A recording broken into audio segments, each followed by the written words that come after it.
So hello everyone. We're actually going to interview Miss Lucy A. McLaren. I'm Cindy van Wyder. I'm a Belgian writer, mainly of fantasy young adult books. And today I got the huge pleasure of interviewing my dear friend Lucy A. McLaren for her debut book, which is coming out on May the 1st in all good bookstores and online, of course. It's called Awakening, and it's the first book in the Commune series, and it will be published by Santa Fe Writers Project, SFWP. So, without further ado, let's start with the interview. And I'm sure, my dear, you're going to be fed up with this question very soon. But I'm quite sure either that our audience will want to know a bit more about you. So let's introduce yourself in a few words. So, as Cindy said, I'm Lucy A. McLaren. And my debut young adult fantasy book is coming out on the 1st of May, and that's called Awakening. Alongside being a fantasy writer, I'm also a professional counsellor. So my main experience is with children and young people, but I have an interest in mental health in general. So that's something I do try and put across in my books. I'm very passionate about discussing that and trying to explore it within the stories that I write as well. At the moment, I'm not counselling professionally because I'm on maternity leave because I had a baby last summer. So I'm still trying to grapple with the the life-changing reality of having another human to raise. But I am looking forward to getting back into counselling as and when I can. But having this to focus on, the book coming out has kept me busy, other than looking after my son. So I'm not short of stuff to do. I'm quite sure you do. From my experience, I'm quite sure your schedule is full for the day. So how did you come to writing? What was your journey to writing? And what was your main reason for writing this book? I know that's a free question, but I'm sure you can sum up. So, I remember wanting to write from a young age. I can't pinpoint specifically, but I do remember when I was about probably 11, when I went to high school, and suddenly had access to this massive library in there. I remember sitting there on lunch breaks with some of my friends, writing stories. That's when I found Tamora Pierce's Song of the Lioness Quartet, which I think it was probably one of the first fantasy books or series that I read and really fell in love with. And was like a stepping stone from that. And then I very quickly went on to adult fantasy series, which is probably inappropriate for that age group. But at the time I was like, I just wanted to read whatever I could in the fantasy genre. And that, just something about reading those stories really made me want to write my own. So I did kind of dabble a little bit for a few years into my teenage years.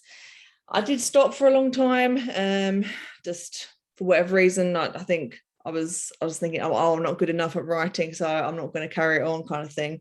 But I came back to it a few years ago when I was at university studying to be a counsellor, and I had just an epiphany where I was thinking, I'm going to carry on doing that, actually, because whether or not I have the level of skill that I would like, it's still something that I enjoy doing, and I really like making up stories and thinking up characters. And so I started, this book in particular came about from one of my friends at university invited me to start playing Dungeons and Dragons, which I'd never played before.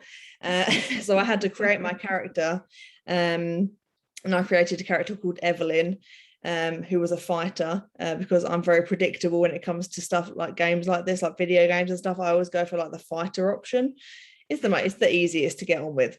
But anyway, get back on track. The fact is, I had to create this character and come up with a backstory for her. So that was where it really started with this. For Evelyn, I had to come up with a backstory. So she was someone who she was an orphan. So I started thinking, okay, what happened to her parents? And she was very distrustful. So I was thinking, okay, what's happened to her to make her like that? And it just started building up from there. And I then remembered like a short story that I'd written a few years before that, that about Rafe and Rose, a brother and sister who were out in a forest, and they find a dog. That's the whole story. But I brought them into the story with Evelyn, and then that's, you know, they met and things started building up even more. And although I'm not much of a planner, I do tend to get bored planning. I did start, yeah. I wanted to just get stuck into the story usually, but I did start taking some notes, and I thought, oh yeah, actually I could think about making a book here. I could actually try and set myself the goal of writing a whole book for the first time. And that's what I did. It 2018, I think, like March or something, 2018, I thought, okay, I'm going to write a book. And I did it. And I'm still a little bit shocked by that. The fact that I'm here and it's going to be out in the world in, I think it's actually 11 weeks today. And that is scary, but exciting. Yeah, I know the feeling. I know the feeling. You can, as soon as you will publish, you will get your head around the idea that not only you wrote a full book, but also that it's out in the world, and it's going to be read by thousands and thousands of people, and they all going to have their own idea about characters, about your universe, and about where the story it's gonna lead. So because not only you wrote a book, but you wrote the first book in a trilogy. And speaking of scary things, it's really scary. So yeah, to find the motivation to write the first book of a trilogy, why not a one shot? Because we know that the publishing world is seeing a lot of trilogy right now, especially in the fantasy literature. So why did you find the inspiration and the motivation to do your own? I think it probably stems back to those early fantasy series that I was reading, because they were series. There are some standalone fantasy books that I do enjoy, like The Hobbit, The Priory of the Orange Tree. So I think you can have really good standalone fantasy books, but the ones that are also up there is like big epic series and like trilogies. And it does feel like the fantasy genre lends itself to having a story told over multiple books because of the kind of the size of the story that you want to tell. So I don't think I ever made a conscious decision, this is going to be a trilogy, but as I was starting to plot it out, and I thought, writing the first book, and it kind of naturally came to a conclusion that where the first book would end, and I thought that's the first book, but the story isn't finished there. So I think it's because of the stories that I love, stuff like His Dark Materials, all the Robin Hobb series that will come in kind of trilogies or series, sets of books. It just seemed like a natural progression for me, I think, to focus on writing a trilogy. And saying earlier that I don't like planning, it is something that I have had to actually plan, because I had to like show the publisher when they offered me a contract. I had to show a plan for the final book in the series, just so they knew I actually had some idea where it was going. I wasn't going to be winging it. You have. So I do have a plan. I think it was never any question really. When I came to write it ended up being a trilogy, and that felt right for the series. I know. And having had the pleasure of reading the first two books, I think you have made a very good choice, both for your plot, your stories, your characters, and of course for the development of your universe. But we're talking about the awakening, but really, what it is about? Let's sum up the stories in a few words. Yeah. You know. So I have the copy here because great. It's so great. yeah, oh my god. it still feels strange holding it. I know. But my excuse of having a 6-month-old baby is I can't sit here and tell you what the book is about off the top of my head. So I'm going to read the blurb. I'm cheating. You're cheating a little bit here. But you know, it was right this or me trying to waffle at you. So I think this is the best option. Okay, so the blurb for Awakening is: the kingdom of Septima is ruled in all but name by the Commune, a ruthless cult that seeks control of an ancient power that has taken root in unsuspecting children in Septima. To maintain their hold on the kingdom, the Commune will stop at nothing to capture children who show signs of this power, to be weaponized or eliminated. 18-year-old Evelyn Folksman is in hiding. Taken in by a tavern owner, she is haunted by the horrific events that drove her from her home years before. Evelyn is forced to face her past when 2 wayward children, Rafe and Rose Huntsman, arrive at the tavern, pursued by Commune soldiers. The children fall under Evelyn's reluctant care as the trio narrowly escape a raid. Relentlessly hunted by Commander Jonah Suleiman and Commune agent Lord Eric Torrent, Evelyn and Rafe cannot fathom why they pose such a threat to the Commune until 6-year-old Rose unwittingly reveals a terrible secret. She possesses powers more fearsome than any the Commune has unearthed in decades. There are only 2 options: to be captured and imprisoned or to run for the rest of their lives. They hurtle feverishly through the countryside, barely evading Commune attacks and inadvertently finding themselves in the middle of a growing rebellion against the Commune's oppressive regime.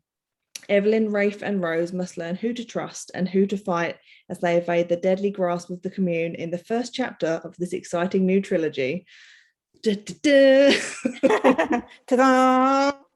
Yeah, there it is. And this is the old cover, but just pretend that says Awakening. Yeah. So it's, you know, it's a multi-perspective book. So it is told from the point of view of Evelyn, Rafe, Commander Suleiman and Hector. So those are the 4 point of view characters. Yeah, and you know, I've learned in this process of talking about the book to people and having interviews and stuff, it's so difficult. I can write a book, but being able to describe it in like a short, succinct way is so difficult. It's harder than writing the book. I know it's gonna be hell when you're when you have a reader presenting to you and he gets the book and asks you, okay, what is the about? Please talk to me about the book. And you know you're gonna have to sum up in a few short sentences and the whole story. And yeah, I know it's a lot of effort, and I know that reading the blurb today it's quite the easy option, but yeah. You know, I usually sympathize with the future attempt at summing up to the world stories, especially when you're going to sign up books in real life. Yeah, I'm gonna have to get some practice in and just have like 3 sentences of like, okay, this is the book, and just repeat that to myself until I know it off by heart. But for now, you'll forgive my sleep-addled, sleep-deprived brain. No, it's quite okay. Honestly, it's quite okay. I completely get it. Being a writer myself, I know that in your shoes, I will do the same thing. I would have done the same thing reading the blurb, and you know, okay, let's talk about let's talk about their characters and the stories later, because for once I'm not up to practicing a world teaser, you know. We will talk a bit later about Evelyn and Commander Suleiman, as you well know. But first, I would like to talk about your journey to publication and how did you come to find your publisher? Okay, so I finished the first draft of this book in 2018 because I did NaNoWriMo. Oh yeah, the end of 2018. Good. Which is really good because I did get like 30,000 words written in a month, which the idea of doing that now is just unfathomable. So no, I'm really, but when you're younger and you're full of inspiration and motivation, you do the 9-0 and really couldn't do that now. But I was just like, I was so excited about finishing it that I was like, I've done it, I've written a book, now I need to query it. Completely way too early. Like, it was just the first draft, it was not ready to be queried. I know that now with hindsight. I should have like let it sit for a bit, gone and worked on something else, and then come back to it and all that stuff. But hindsight is a wonderful thing, isn't it? Because I can easily see that now. But at the time, I was really excited and wanted to query agents, basically, which is what I did. For a few months, I did kind of batches of them. So I'd be sending out 5 or 10, waiting for responses if I got any, waiting a certain amount of time, sending more out and all that kind of stuff.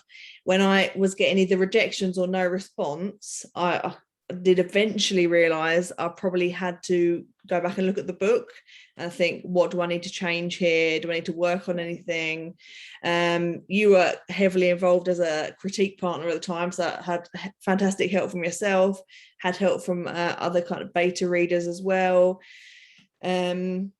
There's like a delicate balance of finding, with beta readers and critique partners, people that are going to be honest with you and give you feedback that is helpful, and people who are trying to change the story a little bit too much to what they would write. So I worked through the feedback that I got, took on board certain stuff, did change certain bits, but made sure I tried to keep it my story, rather than changing it. Because if you try and fit in with everyone, it's be completely different for different people. Not everyone's going to like the same thing. So I did do some editing over the course of kind of 2019. And then when it came to querying again, I thought, I'm going to carry on with agents, but I'm also going to see if there are any smaller publishers who are open to kind of unagented submissions. So I did find a few. Santa Fe Writers Project, SFWP, I found them because they did an open call for fantasy books in particular. That must have been like late 2019. So I submitted to them. And I got a response which was a no, but if you make some changes, so Andrew, but the but was a bit, I was like, oh, this is the best no I've ever received. It was Andrew Gifford at SFWP. He gave some really helpful feedback, and basically said, this could do with the tweak, perhaps think about doing this, making these changes. So that's what I did. I kind of went back to the book, did some tweaking, and I think that must have taken me a couple of months to do that.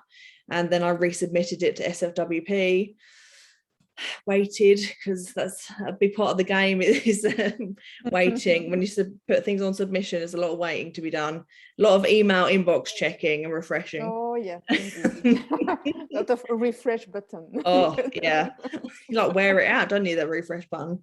But then so it was 2020 by the time I got a response, and obviously we were kind of in the start of the COVID pandemic, so a lot of people were being impacted by that. I think the publishing world did slow down a significant amount.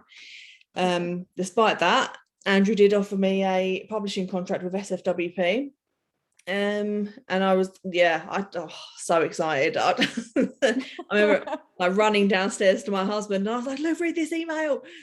And he was just like, right, okay, like not anywhere near as excited as me. Like, he's really proud of me, like, he's been so supportive, but I don't know if we can really explain to someone who doesn't do it, who doesn't put a book out. It's just such a brilliant feeling, because you go for months and months with like rejections or no responses, and then to have that email was just amazing. I do consider myself very lucky that this is my first book that I put out on submission, and I got a publisher, and it was an amazing feeling. Yeah, you're right. You are being very, very lucky. Getting a publishing contract with your first book being submitted. Yeah. But I think you're also being very modest here, because when you said you did a bit of tweaking between the first submission and the submitting again to SFWP. In fact, you've done a tremendous and marvelous job at editing Thank you. your book, and I think it's one of the great lessons that writing can give to you.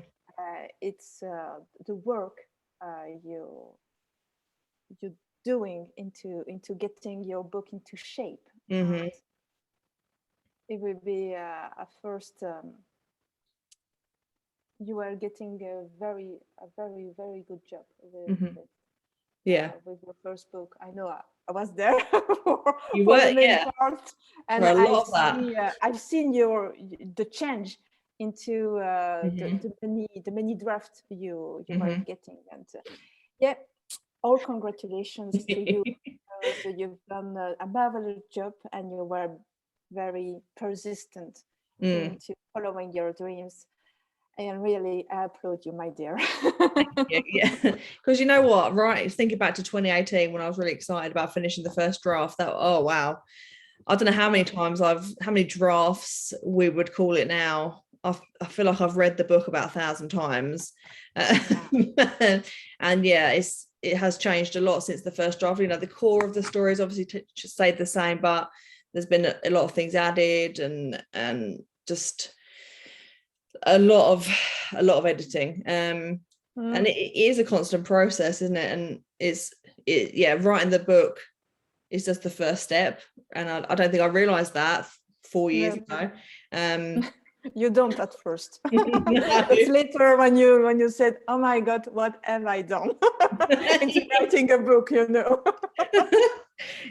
Writing the book is just stage one, and then you've got so much other work to do. So it's, you know what, having people like yourself like along the way has been so helpful, because obviously you're a far more experienced author than me, and you've been through this process a few times, whereas I'm kind of I was, you know, naive first time author. Like I don't like, is this, you know, this normal? Should I be doing this?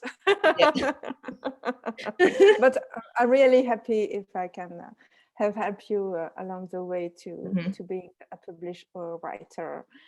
And I think it's a journey that has gone for several years, but you've shown admirable persistence into doing so. So and I can't wait to have the first readers' feedback when it will come out. I know. I'm very nervous, but also excited. Like, you know, it's when it's going to be out in the world soon, and hopefully people will enjoy it. But I'm sure I'm just happy for people to read it, you know. I'm sure they will. I'm sure of it. So let's talk about. We've talked about the story. We've talked about the fact you have decided to write a trilogy. But let's talk about a bit about your main characters. And first of all, Evelyn. You already said she has a tiresome, she has a very troubled past. She is deeply mistrustful, and that's right. That's what. That's basically the first impression you get when you read the first chapter with her. You've said before you're a counselor in mental health. That's a topic very close to your heart.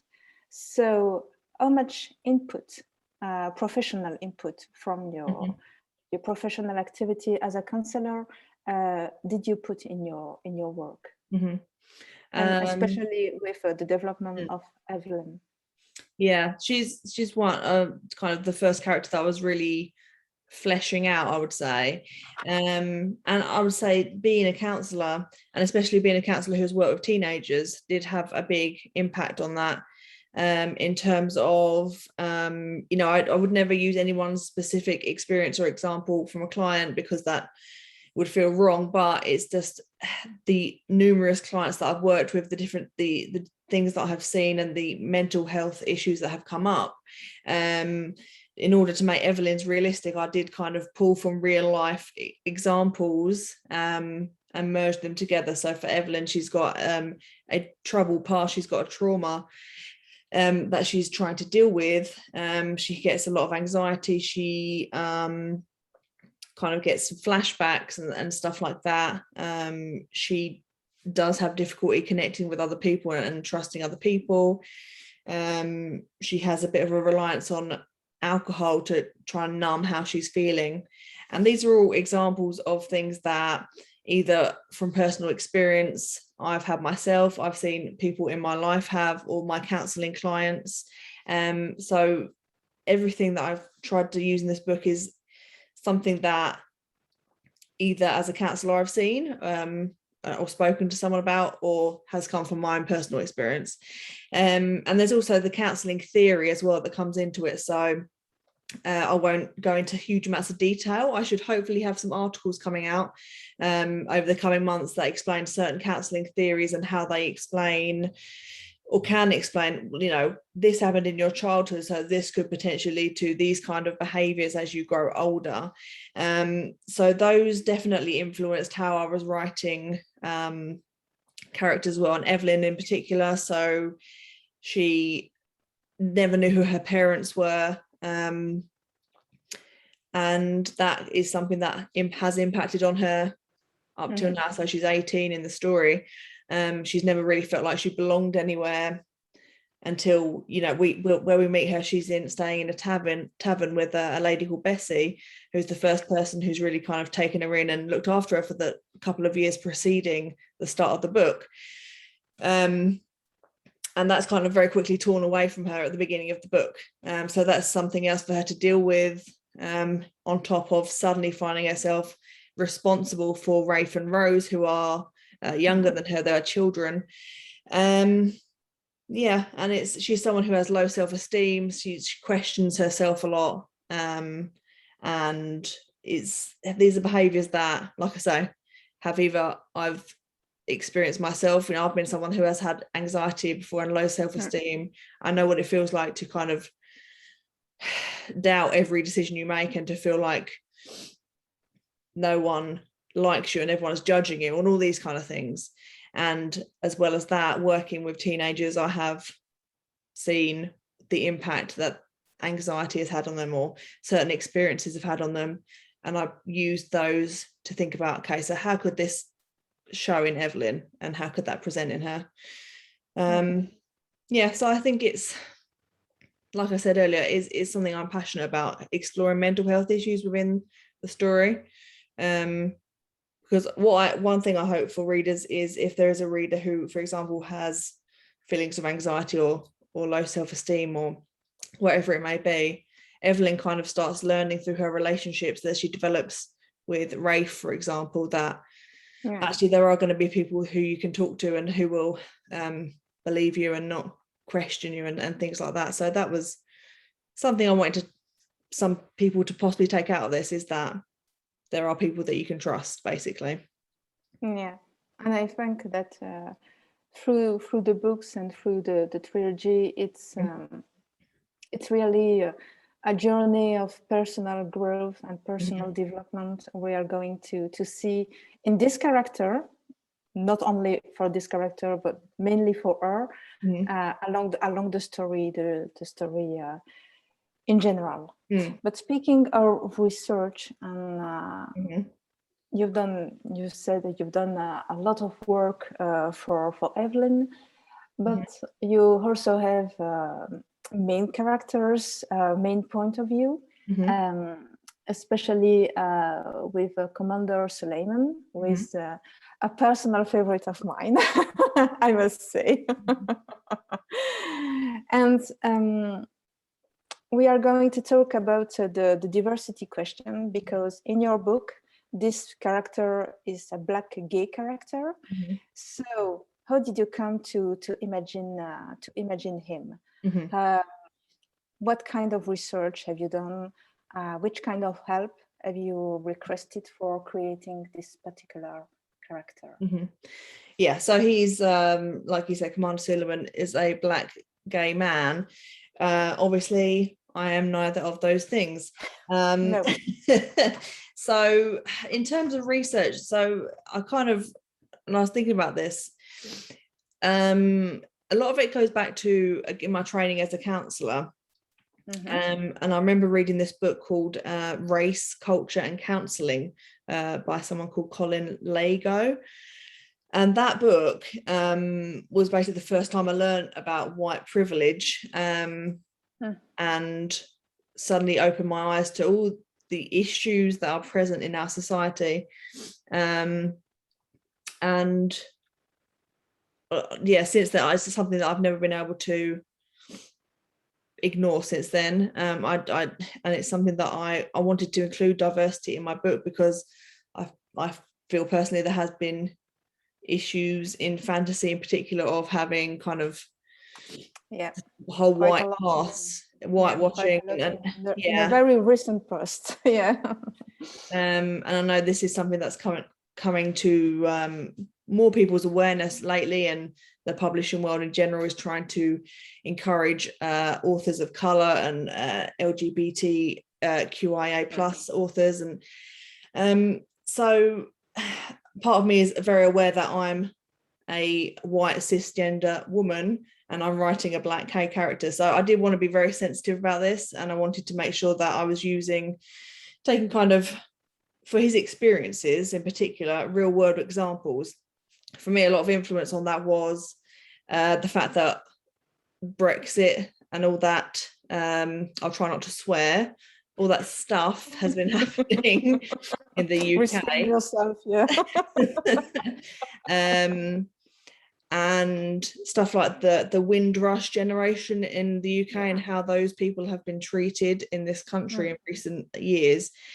I kind of saw parallels with that and the experiences that Commander Suleiman starts seeing in Septima, and the fact that the Commune is kind of this governing, they're a cult essentially, like there is a king in Septima, but you kind of come to realize that he's very much under the control of the Grand Magister of the Commune. He's not someone who's effective in his role. He's kind of king in name only. He doesn't really have control over the kingdom. So there's this governing body in power essentially, who are starting to create this them and us narrative with native people from Septima and Commander Suleiman and his people, he's from the Noman Islands and they're called Namarans, and he starts to realize he's a man who works for the Commune, and he believes that what they're doing is right for the kingdom. And from his personal experience that he had in childhood, he thinks that the only thing to do is to take control of children who have these ancient powers and to put them in the Commune's control, and that's the only way to solve or to avoid any potential uprising. But he begins to see actually the Commune are also starting to oppress his people as well. So there comes up this conflict for him over the course of the story. I won't go into too much more detail, but that's a big part of his story, and his in this book in particular, his the way things start to unfold for him. So Brexit, like I said, was a big influence in that, because of the way that the government in my country, in the UK, is taking groups of people and saying these are the cause of all your problems. That's why we need to stop immigration and we need to deport people and all this kind of stuff, disregarding the fact that the government themselves have caused many issues and ignore issues that cause a lot of people a lot of misery and struggle. So that was a big influence for me in creating that kind of storyline. All that being said, again, I was aware that this was an issue that I wanted to be sensitive to. So I did have a sensitivity reader go through the book.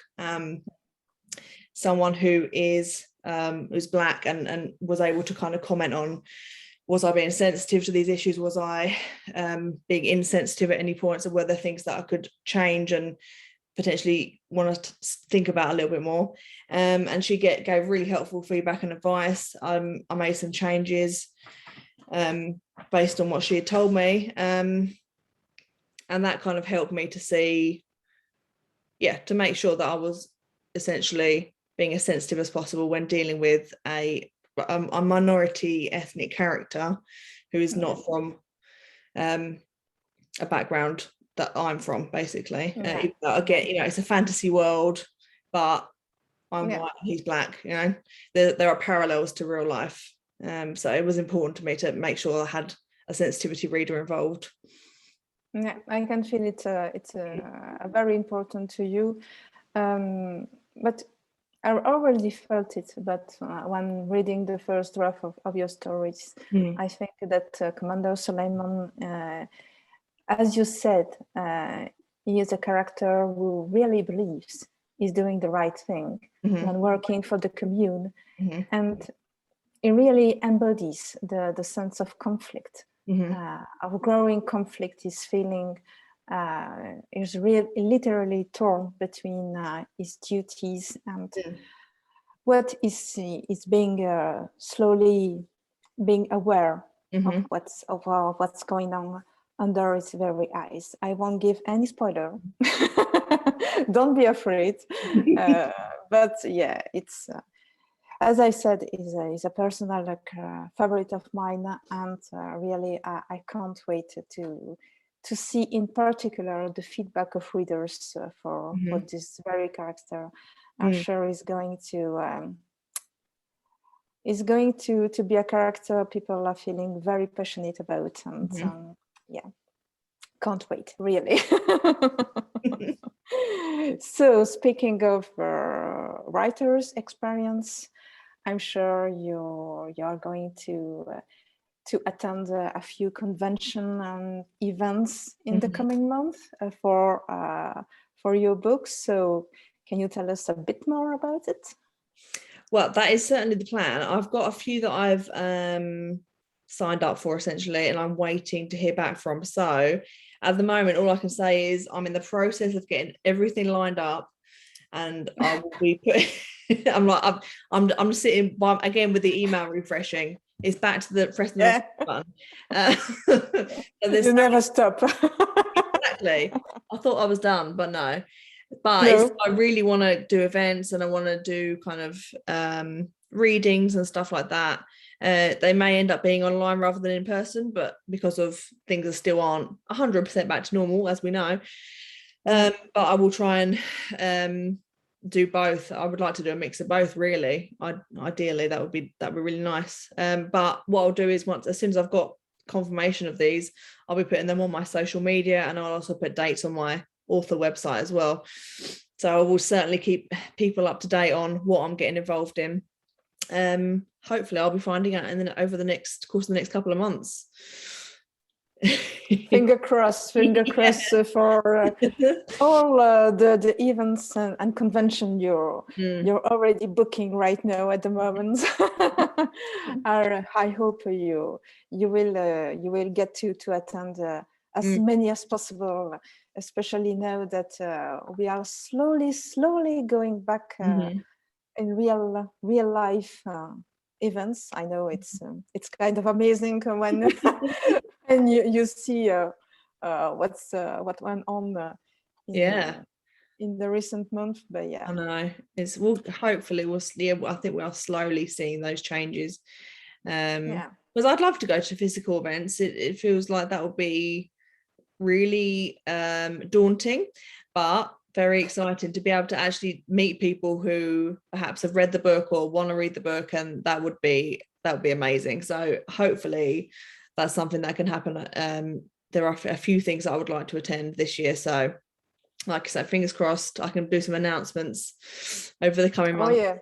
Yeah. So if you are a manager of a bookshop, hearing the interview of Miss Mhm. Lucy A. McLaren, you know that she's willing to join a particular event or signing of book, and I'm sure it's going to be amazing. Absolutely. So don't hesitate to get in contact, to get in touch with her. I'm sure you will make a very, very happy writer in the coming month. That is very true. Yeah. And I will be there. I will. Oh, no, I you'll will be that. try. Like... I will try my very, very best at being there. I know. For Yeah. the first book signing of The Awakening. So thank you very much, Lucy, for accepting this particular invitation. Thank you. I have one final question for you. Mhm. I'm sure that after everything I went to. I have asked you today. It's gonna be not a tricky question, but maybe not tricky question. We agreed, but maybe a kind of hard question to answer. Okay. But I have to ask it. What do you what which kind of hope, of specific hope, are you harboring for the coming month in terms of your book coming out? Have you got a specific reaction you're looking forward to, or something which is a specific objective of yours? That's a good question. Just to be honest, at this point, right, it still feels so surreal that I have a book coming out, despite the fact that I've now, I've held a copy in my hands. Yeah. The next stage is knowing that it's available for people to read, and there are people in my life who are like, I can't wait to read it, and even that I'm like, oh, it's amazing though. I know the feeling. Yeah. And I just, to be honest, I hope that I'm fully aware of the fact that not everyone likes the same stuff, and there are books I don't like and there are books I love. I hope there are people that find it who love it, and I hope there are people who connect with the characters as much as I have, and like they mean as much to the readers as they do to me. And what would be amazing would be like seeing fan art of certain characters and certain dynamics. I feel like you're right about Commander Suleiman, in that the relationship that he has with Lord Torrent could be, is very what is the word, my brain's gone. Controversial, there it is. It's a controversial relationship. It's not a straightforward romance, but I feel like that people could have potentially strong feelings about that relationship, and just people that connect with Evelyn perhaps and her struggles, and Rafe and what he experiences and is trying to achieve, and also Hector as kind of someone who is part of this rebel group, and he's the character you see least of in this book, but in the second book, he plays a bigger role, and he's I'm very fond of Hector, and perhaps there are people who might like him as kind of someone who's he's an older guy and he's trying to help, and perhaps that doesn't always go the way he wants it to. So yeah, I think that for me would be my main hope, is finding maybe a group of people who just fall in love with the story and the characters, and that would be amazing. Even if it's just one person who did that happens for, that that's more than I ever thought would happen. When I started writing this book back in 2018, I never thought I'd be here and have it coming out and have this beautiful cover that was I had an idea of what I wanted for the cover, and it's just, I think that's amazing. I love it. You can. It's amazing artwork, really. Yeah. So yeah, that was my waffly response there. Basically, people that connect with the story and the characters would be my number one hope, I think. And I'm sure there will be many more people who will fall in love with your stories. Thank you very much, Lucy, for agreeing to this interview. And of course, I wish you the very best for the coming month. Thank you, and that you Cindy. take a very great pleasure into this kind of adventure, because really the first book coming out, it's a kind of very, very special event. So enjoy. I think. Thank you. And we will be there. Thanks, Cindy. Thank you.